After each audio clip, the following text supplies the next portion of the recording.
Oke. Ya, kita akan mulai di modul 2 dengan judul membuat pertanyaan penelitian. Nah, di modul ini adalah modul 2 dari 5 modul. Saya lupa menambahkan tentang meta-analisis, nanti kita akan tambahkan di pertemuan keempat atau kelima kita. Daftar isi modul ini ada definisi, membuat pertanyaan penelitian, type of study-nya apa saja, partisipan, intervention, comparison, outcome, dan setting. Kita akan mulai dari ini. Ini quote dari Thomas Berger, tapi bukan yang buat hamburger. Nah, Thomas Berger ini bilang, kalau kita mau mendapatkan ilmu pengetahuan, kita harus mulai dari pertanyaan. Dengan pertanyaan yang tepat, kita bisa mendapatkan pengetahuan yang tepat. Kalau kita membuat pertanyaannya kurang tepat, atau kita membuat pertanyaannya terlalu luas atau terlalu sempit, maka nanti ilmu pengetahuan yang kita dapat yang akan mengikuti jenis pertanyaan yang kita tanyakan. Makanya dalam suatu penelitian systematic review, hal yang paling penting ketika memulai systematic review adalah membuat pertanyaan. Bagaimana cara kita membuat pertanyaan penelitian? Nanti akan dijelaskan. Kita belajari tentang tujuannya terlebih dahulu. Jadi, tujuan pembuatan pertanyaan penelitian adalah pertama untuk membatasi. Jadi, review itu membutuhkan waktu, tenaga, dan sumber daya yang cukup besar untuk membuat penelitiannya. Oleh karena itu, kalau kita membuat pertanyaan penelitian yang terlalu luas, maka nanti reviewnya jadi terlalu luas, dan pada akhirnya kita akan kehilangan poin-poin yang spesifik untuk dijawab dari penelitian tersebut. Nah, dengan membuat pertanyaan penelitian, kita akan lebih mudah melakukan penelitian systematic review, karena pertanyaan penelitian ini akan menentukan nanti search strateginya seperti apa, cara analisis, literaturnya akan seperti apa, sampai ke pengambilan simpulan. Dan dengan membuat pertanyaan penelitian yang bagus, yang sesuai dengan prinsip TPICOS, kita bisa meningkatkan kualitas systematic review kita menjadi suatu penelitian yang bisa dipakai untuk mengambil keputusan di bidang kesehatan. Bagaimana cara membuat pertanyaan penelitian? Jadi tahapannya ada 4. Pertama adalah menentukan topik. Untuk menentukan topik, sejawat sekalian bisa membaca terlebih dahulu literatur-literatur maupun penelitian-penelitian yang banyak dilakukan selama 5-10 tahun terakhir, maupun rekan-rekan bisa membaca review yang dikeluarkan sekitar 10-5 tahun terakhir untuk melihat bagian mana dari literatur review tersebut yang masih membutuhkan tambahan penelitian maupun tambahan review. Bisa jadi penelitian-penelitian systematic review sebelumnya mengcover mengenai keuntungan dari suatu perawatan, tapi tidak membuat review mengenai efek samping dari perawatan tersebut. Sehingga kita bisa membuat penelitian systematic review mengenai efek samping dari suatu perawatan. Nah, kalau sudah menentukan topik, kita bisa membuat pertanyaannya apa, lalu setelah itu kita merevisi pertanyaan. Pertanyaan penelitian ini biasanya hanya berupa satu kalimat yang terdiri dari populasinya, intervensinya, kemudian ada comparison atau tidak ada comparison, kemudian ada outcome. Lalu setelah itu revisi pertanyaan digunakan untuk membuat kriteria inklusi dan eksklusi dari masing-masing komponen tersebut. Nah, setelah kita merevisi pertanyaan, baru kita membuat protokol. Pada webinar ini, pembuatan protokol dilakukan saya letakkan tadi di awal, tapi nanti akan kita sampaikan kembali setelah sejawat sekalian mempelajari mengenai systematic review dari awal sampai akhir. Karena dari pembuatan protokol, dia ada strategi, kemudian database yang akan digunakan, dan itu akan dibahas di materi yang ketiga. Jadi pembuatan protokolnya kita simpan ke nanti lagi. Nah, setelah itu kita akan masuk ke menentukan topik. Saya mendapatkan ini dari buku yang diterbitkan oleh Institute of Medicine. Jadi, bagaimana cara kita menentukan topik untuk membuat systematic review? Yang pertama kita lakukan adalah kita pastikan dulu bahwa benar-benar ada kebutuhan untuk suatu systematic review yang baru. Hal yang mau kita teliti merupakan suatu topik yang masih belum banyak digunakan atau dilakukan, seperti misalnya obat yang baru ditemukan sekitar 5 tahun yang lalu, atau misalnya perawatan yang baru-baru ini lagi hype misalnya. Nah, itu berarti bisa jadi nanti literatur yang kita gunakan belum cukup banyak. Jadi mungkin bukan penelitian systematic review yang bisa dilakukan, tapi penelitian klinis. Kalau ternyata topik yang mau kita telusuri itu merupakan suatu perawatan atau misalnya suatu exposure yang sudah lama terjadi, dan kita yakin bahwa sudah banyak penelitian klinis maupun penelitian observasional yang meneliti mengenai topik tersebut, maka kita harus pastikan bahwa belum ada systematic review yang mengcover tentang topik tersebut. Jadi jangan sampai double. Nah, setelah itu kita membuat analytic framework, lalu membuat clinical question, baru setelah itu ada rational dan refine each question. Kita lihat apa yang dimaksud dengan analytic framework ya.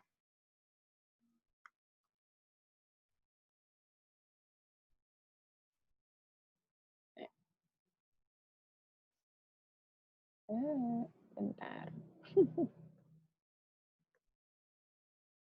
Oke, ya udah. Menentukan topik analytic framework. Ini adalah skema tentang analytic framework untuk menentukan topik penelitian. Jadi kita buatnya ini ada ketentuannya. Kalau tanda panah, ini tentang hubungan atau research question-nya. Kalau ada garis-garis, ini adalah asosiasi, tapi bukan yang hubungan langsung. Kemudian kalau rectangles atau kotak, tapi yang dia tepi-tepinya membulat, ini adalah intermediate outcome atau efek yang terjadi selama perawatan maupun efek yang terjadi segera sesudah perawatannya berakhir. Kalau yang terakhir ini, yang kotak, ini adalah kondisi pasien atau kondisi subjek setelah penelitian tersebut dilakukan follow up atau kondisi akhir dari perawatan tersebut. Nah, kalau yang tanda panah tapi dia bengkok, ini gunanya untuk menunjukkan arah ke oval. Nah, oval ini apa? Oval ini menunjukkan efek samping yang terjadi akibat dari perawatan. Jangan lupa, P ini adalah participan and setting, I-nya adalah intervention, atau exposure, E-nya exposure, observation atau comparison, kemudian O-nya adalah outcome. Cara penggunaannya ada di slide berikutnya. Oke. Ini contohnya, jadi person at risk atau orang yang berisiko kalau dilakukan screening, maka maka efek intermediate-nya adalah ada deteksi penyakit pada fase-fase awal. Nah, kalau diberikan perawatan, maka ada intermediate outcome dan nanti pada akhirnya bisa menimbulkan penurunan kesakitan dan kematian. Apakah ada efek samping dari screening? Kalau ada, kita tuliskan di sini. Apakah ada efek samping dari treatment? Kalau ada, kita tuliskan di sini. Kalau dari person at risk langsung diberikan treatment, maka panahnya yang atas ini yang nomor 1. Ada penurunan penyakit atau penurunan kematian. Nah, selanjutnya kita akan masuk ke pertanyaan penelitian berdasarkan komponen, yaitu type of study, participant, intervention, exposure, observation, comparison, dan outcome, sama setting. Kalau ini dari buku yang diterbitkan oleh IOM juga, apa sih yang dimaksud dengan patient population or problem? Ini adalah deskripsi mengenai kelompok subjek penelitian. Contohnya, ini tentang heart failure. Kemudian ada intervention. Intervention adalah, atau misalnya penyebab penyakitnya juga bisa, kalau kita mau lihat exposure-nya. Kemudian, misalnya screening, itu masuknya juga ke intervention. Harus spesifik, jadi apa zat aktifnya, terus digunakan dalam kondisi apa. Nah, kemudian ada comparison, intervention if necessary. Kalau kita mau melakukan systematic review mengenai intervention, maka interventionnya juga harus disebutkan sebagai untuk melihat comparison, maka dia harus disampaikan comparison dari intervention tersebut. Bisa jadi alternatifnya apa? Mungkin standar terapi, bisa jadi dia placebo atau no therapy at all. Nah, kemudian outcome-nya adalah apa yang diharapkan dari intervensi tersebut. Kalau di sini, yang diharapkan dari intervensi tersebut adalah penurunan angka kematian maupun angka kesakitan. Nah, dalam membuat komponen PICO, TPIECOS ini, kita harus memberikan alasan beserta literatur yang dijadikan sandaran untuk membuat definisi-definisi operasional dari prinsip ini. Oke, selanjutnya kita mulai dari type of studies. Jadi untuk type of studies, kita harus menentukan dulu penelitian apa yang mau kita gunakan, dan ini disesuaikan dengan pertanyaan utama dari penelitian kita. Misalnya kita mau melihat insidensi. Pertanyaan penelitian kita bisa jadi berapa proporsi populasi yang baru didiagnosis dengan penyakit ini pada setiap tahunnya. Maka kalau kita memiliki pertanyaan seperti ini dan kita tahu bahwa tipe pertanyaan kita adalah tipe insidensi, maka nanti penelitian yang kita gunakan adalah penelitian survei atau penelitian kohort. Karena untuk melihat prevalensi atau insidensi, kita tidak menggunakan randomized control trials. Kapan randomized control trials atau clinical trials digunakan? Kita pakainya kalau kita mau tahu efek dari terapi, atau kita mau lihat efek samping dari perawatan, atau kita mau lihat prognosis penyakit, atau kita mau lihat akurasi dari alat diagnostik tertentu untuk suatu penyakit. Nah, kemudian kalau misalnya kita mau tanya apa tindakan yang harus diberikan untuk merawat penyakit ini, berarti kita mau terapi, kita pakai clinical trials dan lain sebagainya. Selain pertanyaan tentang jenis penelitiannya, kita juga harus memastikan desain penelitian tersebut. Bagaimana teknik samplingnya? Apakah kalau misalnya kita mau melakukan penelitian mengenai insidensi dan prevalensi, kita boleh mengambil penelitian yang menggunakan convenient sampling non-randomized, atau kita harus mengambil literatur yang melakukan penelitian dengan teknik sampling randomized, simple randomized atau computer generated randomized dan lain sebagainya. Untuk melihat penelitian yang mengambil efek terapi atau efek harm, bolehkah penelitian tersebut menggunakan desain penelitian split mouth? Apakah akan timbul kontaminasi jika kita mengambil penelitian split mouth, atau malah akan terjadi bias kalau kita tidak melakukan penelitian dengan desain split mouth? Lalu kita lihat juga follow up. Kalau misalnya kita mau melihat efek dari penggunaan suatu obat yang dilakukan pada kelompok berisiko, apakah kita bisa melakukan follow up hanya pada waktu 1-2 bulan setelah penggunaan? Misalnya kita mau melihat efek relapse dari penggunaan metadon pada pengguna narkotika. Apakah bisa kita yakin bahwa setelah 1-2 bulan relapse sudah pasti akan terlihat atau tidak terlihat? Atau kita perlu menunggu waktu 1 tahun atau 2 tahun sebelum melakukan follow up supaya bisa mendapatkan hasil yang lebih jernih dan tidak bias? Itu semua harus dipertimbangkan ketika kita menentukan type of studies apa yang akan kita gunakan pada systematic review yang kita lakukan. Setelah kita menentukan type of studies, kita juga harus, ini tadi sudah disampaikan, kita juga harus menentukan participants, populations, atau people. Biasanya partisipan ini kita bagi menjadi 3 kategori, berdasarkan penyakitnya, berdasarkan populasinya, dan berdasarkan subjek penelitiannya. Nah, untuk penyakit, kita harus menentukan dulu. Kalau kita mau mengetahui pada contoh kasus tadi tentang efek, maaf saya lupa, saya lihat dulu di atasnya. Ini adalah, tentang kardiomiopati, maka apa standar diagnosis untuk menentukan kardiomiopati tersebut? Apa saja stage penyakit yang akan kita amati pada systematic review ini? Berapa lama pasien tersebut boleh dikatakan menderita penyakit tersebut? Apakah kalau dia baru didiagnosis selama 1 bulan, dia sudah bisa jadi sampel penelitian pada literatur yang akan kita kaji? Dan pada usia berapa dia terkena penyakitnya? Kalau dia terkena di usia muda atau terkena di usia yang lebih lanjut, apakah dia akan memberikan hasil penelitian yang berbeda? Maka hal tersebut harus benar-benar dipertimbangkan. Lalu setelah itu, lihat dari populasinya. Usia pasien atau usia sampel usia subjek yang diteliti, kemudian apakah jenis kelaminnya akan mempengaruhi, apakah racial dysmorphism akan mempengaruhi efek samping dari penyakit, apakah lokasi terjadinya penyakit juga akan mempengaruhi proses atau perkembangan dari penyakit maupun intervensi yang diberikan. Dan yang terakhir yang juga penting adalah apakah status ekonomi dari subjek penelitian akan mempengaruhi hasil perawatan.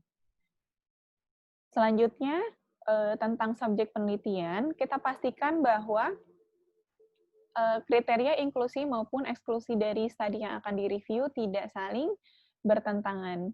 Jadi, kita juga harus menentukan kalau misalnya di sini dia mau tentang kardiomiopati, apakah nanti subjeknya hanya memiliki penyakit tersebut atau memiliki penyakit degeneratif lain yang juga akan mempengaruhi hasil dari perawatan. Nah, oleh karena itu, semua komponen ini harus ditanyakan terlebih dahulu dan masuk dalam komponen refine the question.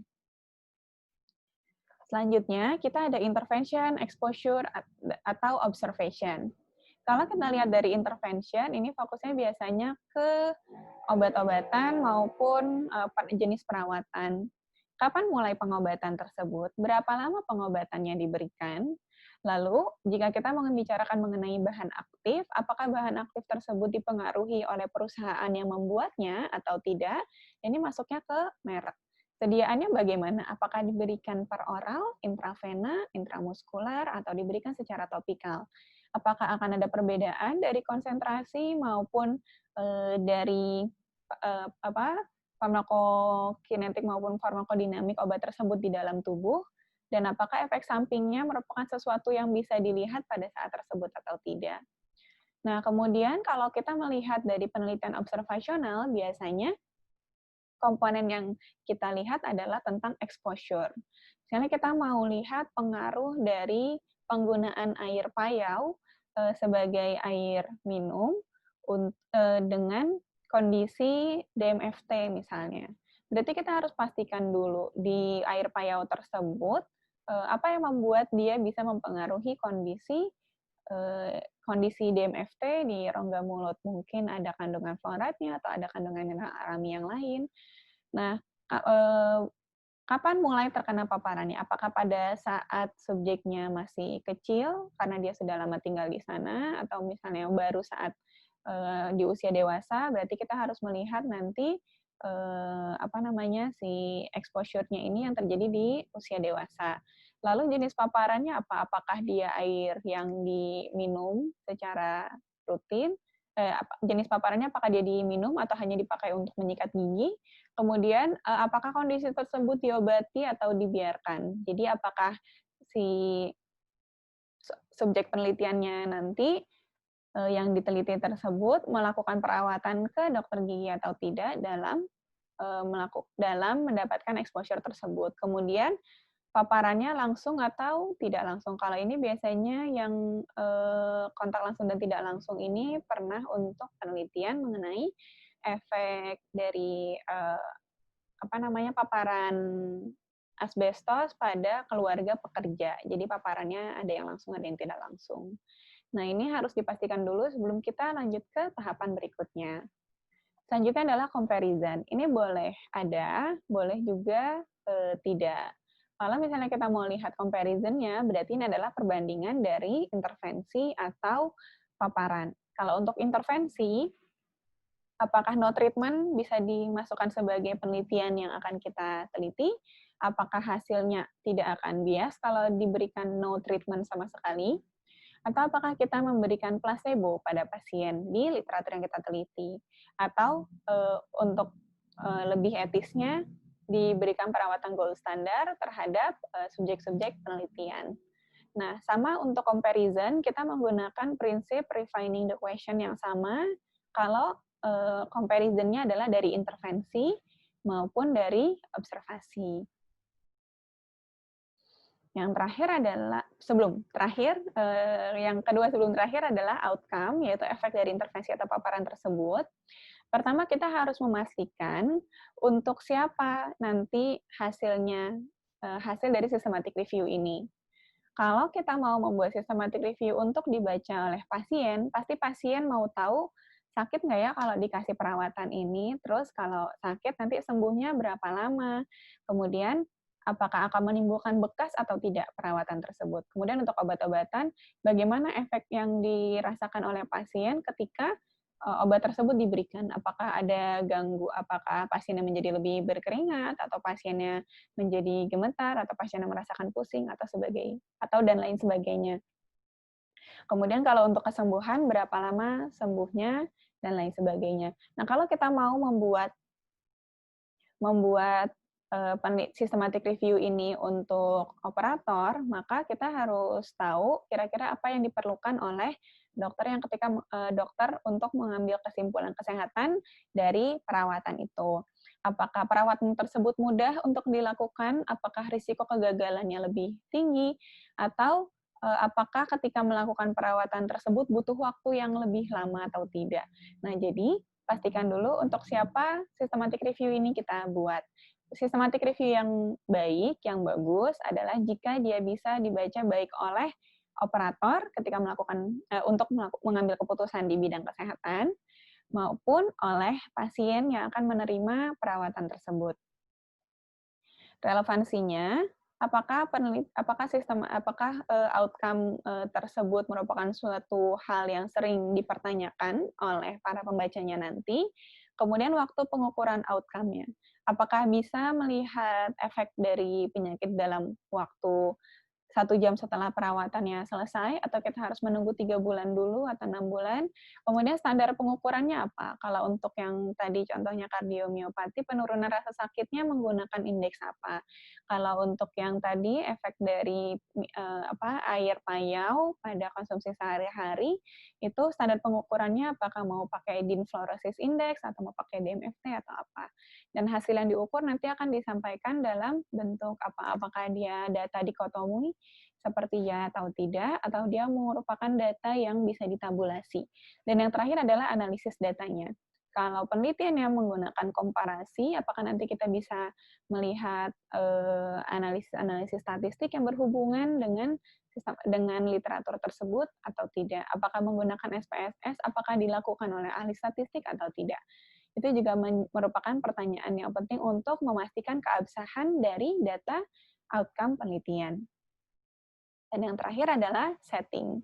Kalau penelitiannya tidak terlalu dipengaruhi oleh lokasi populasi berada dan kondisi intervensi tersebut diberikan, settingnya boleh tidak perlu diisi. Tapi kalau misalnya intervensi yang kita ingin ketahui dari penelitian ini adalah mengenai intervensi yang membutuhkan pengawasan yang cukup tinggi, seperti misalnya penggunaan obat-obatan maupun kemudian pola hidup dan lain sebagainya, perlu dipastikan apakah subjek penelitian tersebut ada sebagai subjek yang inpatient atau outpatient atau berada di nursing home, apakah di sekolah dan lain sebagainya. Ini semua bergantung dengan intervensi atau exposure yang ada di intervention dan comparison dari komponen TPIO-COS. Yang selanjutnya juga jadi pertanyaan adalah, kita mau buat pertanyaan yang luas atau pertanyaan yang sempit? Kita lihat contohnya di sini ya. Kalau pertanyaannya yang luas, ini adalah video intervention untuk meningkatkan perilaku prososial pada penderita autism spectrum disorder. Jadi di sini keyword intervention-nya adalah video, tapi outcome-nya adalah prosocial behavior. Nah, kalau kita lihat di focus question, di sini video based intervention-nya adalah video feedback. Kemudian kalau di sini prosocial behavior-nya adalah sharing. Jadi hanya sharing behavior saja. Mau pakai yang mana pertanyaannya? Nah, Ada keuntungan dan kerugian dari masing-masing bentuk pertanyaan yang kita buat. Jadi kalau misalnya pertanyaannya fokus, bisa jadi kita mendapatkan hasil yang lebih fokus, lebih terarah, lebih precise, dan kita bisa mengambil simpulan yang tepat, tapi kita bisa jadi kehilangan informasi-informasi penting yang berhubungan eee, dengan fokus question yang kita buat. Nah, kalau misalnya kita mengambil pertanyaan yang luas, yang broad question, maka sintesis datanya itu menjadi kita bisa dapat outcome yang lebih luas, yang lebih beragam, yang bisa jadi dibutuhkan oleh pembaca kita. Nah, tapi dengan heterogenitas yang semakin tinggi, prosedurnya akan menjadi lebih lama, kemudian juga akan menjadi lebih sulit, dan bisa jadi ada komponen yang membuat hasil penelitiannya menjadi bias. Mana yang lebih bagus? Dua-duanya sama-sama bagus. Kalau yang saya selama ini pahami, biasanya saya membuat pertanyaan itu broad question, tapi nanti hasil simpulannya dibagi menjadi subtopik lagi. Jadi, bisa nanti didapat misalnya kalau prosocial behavior selain sharing, apalagi saya kurang tahu tentang autism spectrum disorder, tapi kalau yang saya pernah penelitian itu tentang penggunaan clear aligners, dia melihat hasil outcome-nya itu dengan menggunakan indeks yang berbeda-beda. Ada yang pakai ABO model grading system, kemudian ada yang hanya pakai Andrew-Six case of occlusion dan lain sebagainya. Tapi meskipun pada intinya melakukan pengukuran yang hampir mirip, dengan mengambil broad question, bisa dibagi subtopiknya menjadi kalau misalnya diukur pakai ABO MGM itu model MGS tuh gimana hasilnya. Kemudian nanti kalau misalnya diukur pakai Andrew Six of Occlusion itu seperti apa. Jadi kita bisa lihat komponen perbaikan susunan gigi itu dengan lebih luas. Nah, dokter sekalian bisa menggunakan kedua jenis pertanyaan ini. Kalau misalnya awalnya melakukan penelitian dengan fokus question, kemudian ternyata penelitian tersebut sulit didapatkan, maka yang dilakukan adalah merevisi protokol dan membuat pertanyaannya menjadi broad question. Atau kalau dokter sudah membuat pertanyaan dengan broad question, lalu setelah dicari literaturnya ternyata banyak sekali dan hasilnya ternyata membuat simpulan menjadi inkonklusif, dokter bisa membuat pertanyaannya menjadi focus question. Tergantung nanti pilihan yang dilakukan oleh dokter sekalian.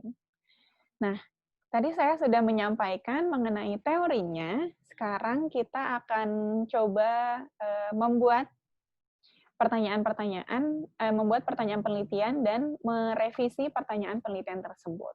Ini saya menggunakan Cochrane Report yang dibuat oleh Dr. Walsh, Worthington, Glennie, Marinho, dan Jarancic dengan judul Fluoride Toothpaste of Different Concentration for Preventing Dental Caries.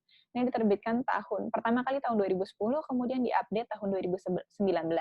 Yang saya gunakan adalah update-nya yang tahun 2019.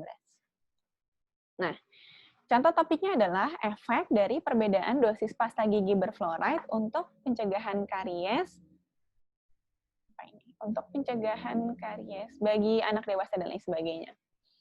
Pertama, saya cek dulu di Cochrane Library, di PubMed, di Science Direct, dan lain sebagainya. Ini adalah database jurnal untuk ketersediaan reviewnya. Kalau reviewnya belum ada, berarti saya akan buat. Kalau reviewnya sudah ada, tapi usianya sudah lebih dari 10 tahun, dan belum ada update, saya akan buat.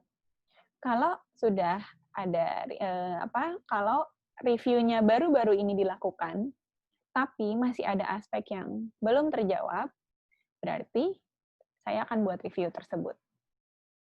Nah, kalau reviewnya sudah ada dengan usia kurang dari 10 tahun dan seluruh aspeknya sudah terjawab, maka reviewnya tidak dibutuhkan. Mari kita alihkan sumber daya kita untuk topik lain yang belum banyak dilakukan systematic review. Kalau ternyata kita sudah sampai pada simpulan bahwa review tersebut dibutuhkan, maka kita akan pindah ke sini. Kita membuat analytic framework. Tadi yang pertama di depan sini ada P dan S ya. P dan S-nya adalah individu dengan usia minimal 1 tahun dengan batasan usia tidak ada, di rumah, di sekolah, atau di daycare. Tidak masalah karena sebagian besar ini tidak dipengaruhi oleh setting tempatnya. Saya mau membuat penelitian mengenai efek perbedaan fluoride di pasta gigi pada perubahan status karies. Maka intervensinya adalah pasta gigi berfluoride yang dosisnya tinggi, sedangkan comparison-nya adalah yang dosisnya rendah. Mohon maaf, saya lupa meletakkan fluoride di sini. Harusnya pasta gigi berfluoride dosis tinggi dan dosis rendah. Apa sih harm yang mungkin terjadi pada pengguna pasta gigi tersebut? Mungkin terjadi fluorosis, staining, atau misalnya kerusakan tulang dan lain sebagainya. Mungkin, tapi ini harus didasari oleh literatur. Karena dari literatur, efek dari fluoride yang terlalu tinggi adalah adanya white spot dan fluorosis, maka outcome dari harm tersebut adalah fluorosis yang saya tuliskan di sini. Kemudian kalau O adalah outcome yang diharapkan kalau perawatan tersebut berhasil, yaitu perubahan status karies dan tidak ada karies baru. Jangan lupa di sini tanda panahnya itu untuk hubungan langsung, yang bukan titik, tapi garis-garisnya adalah hubungan tidak langsung, kemudian kotak dengan tepi yang membulat itu kalau ada intermediate outcome, kalau yang kotak tidak membulat ini adalah untuk definitive outcome, curve arrow ini untuk harm, dan bulatan. Oke, kalau kita sudah membuat analytic framework, kita masuk ke sini, type of studies. Di penelitian ini, type of studies yang digunakan adalah RCT, pasti karena kita mau lihat efek dari penggunaan fluoride toothpaste-nya. Terus, berapa lama kita bisa melihat adanya perubahan dari status karies? Mungkin perlu waktu 3 bulan, 6 bulan, 1 tahun. Dari literatur disebutkan bahwa minimal 1 tahun baru bisa lihat ada perubahan status karies. Nah, untuk mengurangi bias, maka penelitian yang digunakan adalah penelitian yang menggunakan teknik sampling dengan randomized sampling. Kalau misalnya dia tidak menggunakan randomized sampling, tidak kita gunakan. Ditakutkan nanti ada bias dari pemilihan sampel. Kalau pasiennya menyikat gigi menggunakan pasta gigi berfluoride, sangat sulit untuk melakukan penelitian dengan teknik split mouth karena besarnya resiko kontaminasi. Maka pada penelitian ini kita mengeksklusikan penelitian yang menggunakan teknik split mouth. Takutnya nanti kontaminasinya membuat placebo menjadi tidak efektif untuk memberikan hasil kontrol. Setelah kita menentukan type of studies, jangan lupa dicatat. Catatannya di mana? Di template yang kemarin sudah ditunjukkan akan saya sampaikan setelah ini. Sekarang aja deh. Jangan nanti, sekarang aja.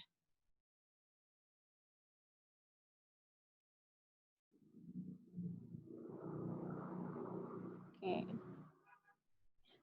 Saya akan sharing yang desktop-nya. Oke, ini adalah template yang kemarin kita udah pakai. Modul 2.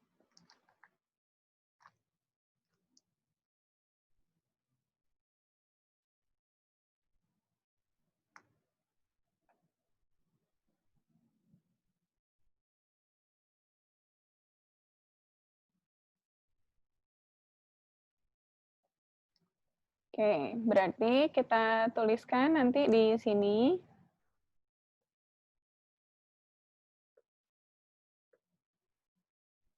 Ya, pertanyaan penelitiannya apa, kemudian type of studies-nya, seperti yang sudah disampaikan kemarin, jadi type of studies-nya RCT, inklusinya, inklusi, alasannya karena bla bla bla. Melihat efek dari perawatan, efek dari intervensi dengan fluoride toothpaste-nya. Kemudian tadi yang randomize ini, randomized sampling, ini kita inklusikan. Kemudian tadi yang non-randomized sampling, ini kita eksklusi. Kemudian tadi juga split mouth design, ini juga dieksklusikan. Nah, setelah itu dia ada yang populasi. Kita masuk ke populasinya. Oke. Populasi atau types of participants-nya adalah children, adolescent, or adult. Jadi, anak-anak, remaja, maupun dewasa yang kondisi karies pada saat dimulainya penelitian itu tidak diperhitungkan sebagai kriteria inklusi atau eksklusi dari review ini. Jadi, nationality-nya boleh apa saja, kemudian perawatan dental yang didapatkan itu boleh apa saja, riwayat perawatan dentalnya boleh apa saja, kemudian jumlah fluoride yang ada pada air minum di rumahnya juga nggak diteliti, boleh berapa saja. Baru setelah itu intinya level karies awalnya itu tidak menjadi suatu yang mengeksklusikan penelitian ini dari review. Nah, tapi kalau misalnya di sana ada kondisi-kondisi khusus yang mempengaruhi kesehatan, misalnya pasien dengan kondisi autoimun, atau misalnya pasien dengan kelainan kongenital, maupun pasien-pasien yang memiliki kelainan di oral maupun kondisi tubuhnya secara umum, itu dieksklusikan supaya tidak membuat bias pada hasil penelitian. Jadi di sini kita tulis definisinya adalah children, adolescent, adult. Oke. Terus dia salah. Masuknya ke sini. Dia diinklusikan. Tapi dia harus yang kondisinya healthy. Diinklusi. Terus kalau misalnya dia congenital disease, terus dia dieksklusikan dan lain sebagainya. Jangan lupa disertakan alasan, bla bla, kemudian tahun, nanti ini dikasih sitasi dan dilampirkan di reference-nya ya. Lalu setelah itu kita masuk ke intervention atau exposure. Tadi kita mau exposure-nya adalah pasta gigi berfluoride dengan konsentrasi tinggi. Nah, intervention-nya, on the basis of fluoride concentration of toothpaste in regular use, we propose the following kategori. Pertama, ini adalah 0 parts per million fluoride atau placebo toothpaste. Kalau placebo berarti ini dipakai untuk comparison-nya. Nah, terus ada lagi yang kriterianya 250 ppmf, ada yang 440 sampai 550. Ini semua ditentukan dari banyaknya kandungan fluoride pada pasta gigi yang beredar di pasaran. Jadi dengan konsentrasi ini nggak ngasal, tapi dilihat biasanya kalau secara komersial yang tersedia itu berapa sih jumlah ppm-nya, sampai ke konsentrasi tertinggi yang ditemukan oleh peneliti ini adalah di 2.800 ppm fluoride. Jadi di sini nanti kita tuliskan persentase fluoride-nya. Lalu setelah itu, apa saja fluoride agents yang biasa digunakan dan dimasukkan ke dalam pasta gigi? Dia ada sodium fluoride, sodium monofluorofosfat, dan lain sebagainya. Ini adalah fluoride-fluoride yang sering ditemukan sediaannya dalam pasta gigi. Nah, bagaimana kalau ada, seperti yang kita ketahui, pasta gigi tidak hanya mengandung fluoride. Pasta gigi juga mengandung abrasive system, kemudian pasta gigi juga mengandung zat aktif, mengandung deterjen, mengandung pewangi, dan lain sebagainya. Nah, apakah hal tersebut akan mempengaruhi hasil intervensinya nanti? Kalau abrasive system dianggap tidak mempengaruhi, berarti boleh ada apa saja. Kalau frekuensi pemakaiannya apakah akan mempengaruhi? Dianggap akan mempengaruhi, tapi tapi tidak dieksklusikan. Terus apakah sikat giginya diawasi atau tidak? Ini juga tidak dieksklusikan, jadi semuanya boleh masuk. Nah, ini kita tulis di intervention. Nah, intervention definisinya adalah apa ya tadi? Kita pakai kategorinya ppmf, ppm fluoride-nya dimulai dari 0, 250, 440, dan lain sebagainya. Ini diinklusikan. Alasannya bla bla bla. Kemudian tadi ada juga yang dia pakai SNF, NAF, dan lain sebagainya. Itu diinklusikan juga. Kemudian yang tadi perbedaan dari sikat giginya, berapa kali sikat giginya, frekuensi, dan lain sebagainya, ini boleh diinklusikan. Oke. Setelah kita menentukan intervention-nya, kita menentukan comparison. Jadi, kita menentukan comparison-nya di sini karena comparison adalah perbandingan dari intervention atau exposure, maka di sini kita tuliskan saja lower concentration of fluoride. Nah, di sini tadi di intervensinya masih ada satu lagi yang belum disampaikan, ini adalah eksklusinya. Kalau ada yang pakai active agent atau diberikan perawatan untuk mencegah karies yang lain selain dari sikat gigi, maka akan dieksklusikan.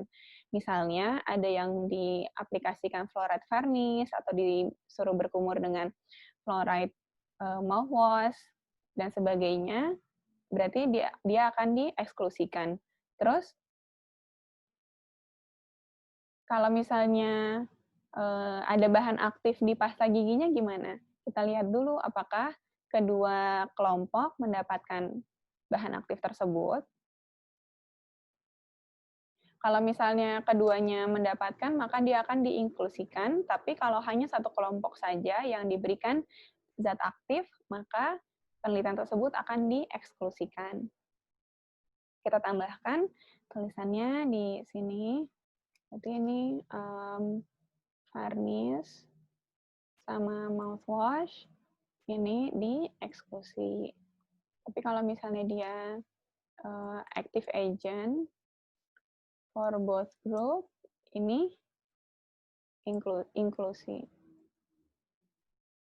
Maaf, ini harusnya di atas. Kemudian kalau misalnya dia active agent for one group, berarti dia dieksklusi. Nah, setelahnya ada ada outcome. Jadi di penelitian ini ada primary outcome dan ada secondary outcome. Kalau primary outcome-nya, pertama adalah karies increment as measured by perubahan dari nilai DMFS, perubahan dari nilai DMFT, kemudian di sini ada ketentuan data apa yang akan dipilih kalau tersedia kedua datanya.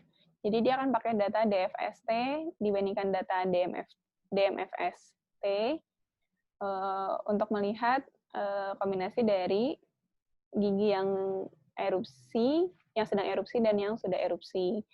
Terus kalau misalnya di sana ada data tentang karies level D3 akan lebih dipilih dari karies dengan level D1. Nah, untuk menentukan kariesnya itu apa?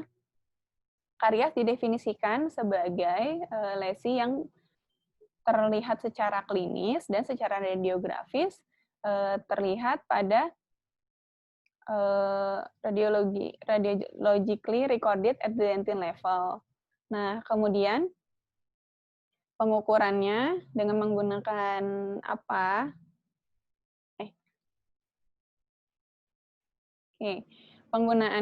Pengukurannya menggunakan pandangan visual atau metode taktil atau keduanya, atau boleh pakai pencahayaan. Kalau misalnya dia hanya menggunakan electronic caries monitor atau misalnya fluoresensi, itu dieksklusikan dari penelitian ini. Kemudian kita lihat juga follow up-nya. berapa lama kita bisa melihat apakah perawatan ini berhasil atau tidak. Kalau di sini diambilnya follow up-nya mendekati 3 tahun dibandingkan dengan follow up yang lainnya. Jadi setelah itu kita tuliskan di sini. Outcome-nya tadi adalah penurunan karies dengan DMF, DMFT, DMF T, dan lain sebagainya. Ini kemudian, ya dok? Kemudian akan diinklusikan. Kemudian kalau dia pemeriksaannya menggunakan visual, pemeriksaan karies dengan visual, taktil, kemudian dengan pencahayaan, ini diinklusi, tapi dieksklusikan kalau dia hanya pakai elektronik. Ini akan dieksklusikan. Nah, kalau sudah, tadi settingnya, kalau settingnya mempengaruhi silakan dituliskan, kalau tidak apa-apa. Baru setelah itu kita masukkan ke protokol kita, dan setelahnya kita pindah ke prosedur pencarian literatur. Nah, sudah selesai bahasan mengenai membuat pertanyaan penelitian. Ya, silakan kita akan membuka sesi pertanyaan.